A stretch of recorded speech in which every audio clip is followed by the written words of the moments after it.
오늘의 사연 읽어드리겠습니다. 남편은 일남일녀의 집안에서 장남으로 태어났어요. 그런데 남편의 집안 같은 경우 시댁 쪽의 아들뿐이라서 딸만 그토록 바래왔다고 합니다. 그러던 중 남편이 13살 때쯤 누뚱이 딸이 태어나게 되었고 그게 바로 저희 시누이입니다. 시부모님의 경우 늦게 가지게 된 딸이라서 어쩔 수 없이 오냐오냐 하시는 분위기가 있더라고요. 물론 사랑을 독차지하면서 커온 사람들이 다들 그러는 건 아니지만 시누이의 경우에는 사랑을 독차지하기도 하고 오냐오냐 커서 그런지 약간 자기 마음대로 하려는 면이 있었습니다. 결혼 전부터 남편은 개념 없고 눈치 없는 시누이 때문에 많이 화를 냈었어요.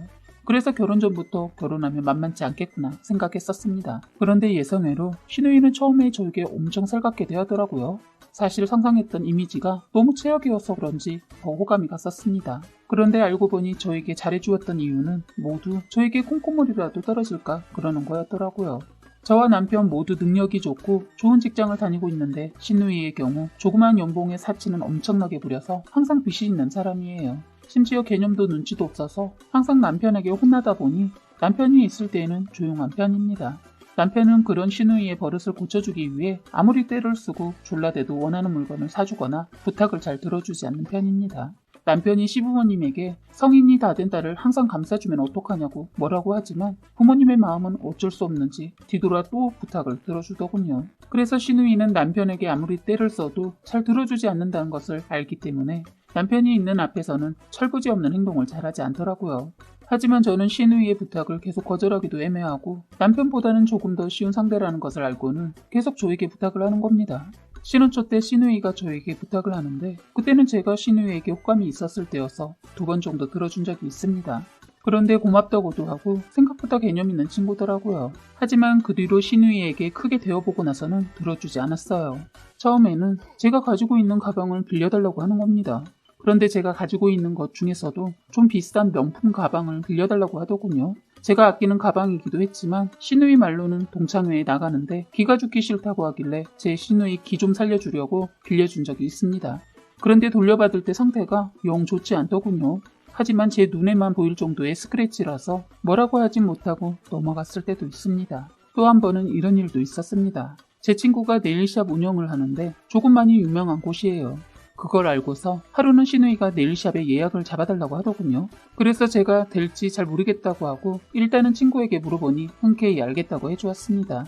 그런데 예약 날짜에 친구에게 전화가 왔는데 시누이가 오지 않았다고 하는 거예요. 계속 오지 않는다고 하길래 제가 시누이에게 전화를 해보니 시누이가 적반하장으로 나오더군요. 어디에요 아가씨? 아, 저 오늘 약속이 잡혀서 못 갈 것 같아요. 네? 갑자기 취소하신다고요? 무슨 약속인데요? 아, 새언니한테 말하면 알긴 해요. 우선 저 바쁘니까 끊어요. 이러고는 툭 끊어버리는 거예요. 정해진 시간에 오지 않는 것보다 상상하지도 못한 시누이의 태도에 어이가 없었습니다. 저는 제 친구에게 정말 미안하다고 나중에 밥이라도 사겠다고 하고 난 뒤 너무 미안해서 조금의 돈을 입금했습니다. 제 입장이 너무 이상해지더군요. 예약을 했지만 취소 없이 예약 장소에 나타나지 않는 손님을 일컫는 노쇼가 사회적으로 심각한 문제로 떠오르잖아요. 그런데 저희 주변에 이런 사람이 있을 줄 상상도 못했습니다. 심지어 저와 친구가 되어 있는 SNS에 남자친구와 즉흥 여행을 갔다는 것을 자랑처럼 올려놨더군요. 그리고는 뻔뻔하게 다음 주에 예약 가능하냐면서 문자가 왔습니다. 미안하다는 말 한마디도 하지 않는 신우에게 정이 뚝 떨어지더라고요. 그래서 제가 노쇼 한번 한 고객들은 다시 예약 잡아주지 않는다고 해서요. 안 되겠네요. 라고 문자를 보냈습니다. 그랬더니 2분 뒤에 갑자기 전화가 오는 겁니다. 새언니 그래도 가족인데 어때요? 한 번만 더 부탁해봐요. 죄송해요. 그렇잖아도 물어봤는데 가게 규정이라서 안 된다고 했어요. 언니 친구는 뭐 이렇게 깐깐하게 굴어요? 새언니 한 번만요. 원래 그렇게 깐깐해야 하는 거예요. 약속 시간이나 제대로 지키고 얘기하세요. 라고 하고는 끊어버렸습니다. 제가 이렇게 단호하게 나올 줄은 몰랐던 것 같았습니다. 그런데 애처럼 시누이가 방금 전 그 일을 시어머니께 모두 일러바친 거예요. 한두 시간 지나고 시어머니에게 전화가 와서 바로 받았더니 그 네일샵 이야기를 하시더군요. 아가, 미니가 부탁한 거 그거 예약 한 번만 잡아줄 수 없겠니? 아, 손톱갈비요? 죄송해요. 아가씨가 약속 시간에 맞춰서 가지 않으셔서 다시는 안 받겠다고 하더라고요. 그래도 하나뿐인 시누이가 부탁하는데 한 번만 들어주렴. 계속 부탁하는 시어머니께 죄송해서 우선 다시 한번 물어는 본다고 이야기했어요. 그런데 이 통화를 시누이가 다 듣고 있었는지 통화가 끝나자마자 문자로 언니 거봐요. 한 번 더 물어보면 될걸. 된대요? 라고 온 거예요. 20대 중반인 여자가 정말 초등학생처럼 유치하게 나오는 모습에 화가 나서 그냥 신우이 문자를 씹었습니다. 그리고 나서 어머니께 문자로 죄송하다고 친구가 받아줄 수 없겠다고 했다고 얘기하며 그날 상황은 마무리되었습니다. 그리고 며칠 뒤 남편과 오랜만에 쉬면서 TV를 보고 있는데 갑자기 신우이에게 새언니 미안한데 혹시 60만 원만 빌려줄 수 있을까요? 라고 문자가 왔더라고요. 그래서 제 입장이 곤란하기도 하고 또 부탁을 들어주면 안 될 것 같아 옆에 있는 남편에게 저번 일을 모두 이야기하고 문자 내용도 보여주었습니다. 그새를 못 참고 신우이가 언니 언제 넣어줄 거예요? 계좌는 알고 있죠? 바로 넣어주세요. 라고 하더군요. 그걸 본 남편이 화가 나서 신우이에게 바로 전화를 걸어 화를 내려고 했지만 제가 우선 이 상황은 제가 정리하겠다고 하며 진정시켰어요. 그 뒤 제가 저는 저번 일로 인해서 아가씨 부탁 들어주기가 조금 그렇네요 라고 보냈더니 바로 전화가 왔습니다. 남편이 있는 옆에서 남편도 들을 수 있도록 스피커로 바꾼 뒤 통화를 하게 되었어요. 어머 언니 돈도 잘 버는 사람이 60만 원이 아까우세요? 네, 60만 원이 얼마 안 되는 것처럼 얘기하시는데 그럼 그 별거 안 되는 돈 아가씨가 직접 벌어서 쓰세요. 저한테 손 벌리지 말고 저한테 60만 원은 별거니까요. 별 같잖아서 진짜. 언니 그런 식으로 계속 나오면 저도 가만히 안 있어요. 잘 생각해봐요.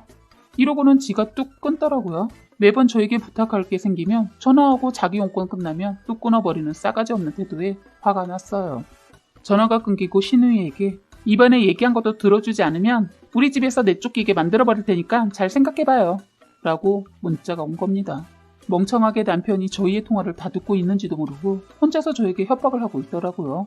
남편은 신우이에게 어디냐고 통화를 했고 남편을 무서워하는 신우이는 남편이 저희 집으로 오라고 하자마자 달려오더군요.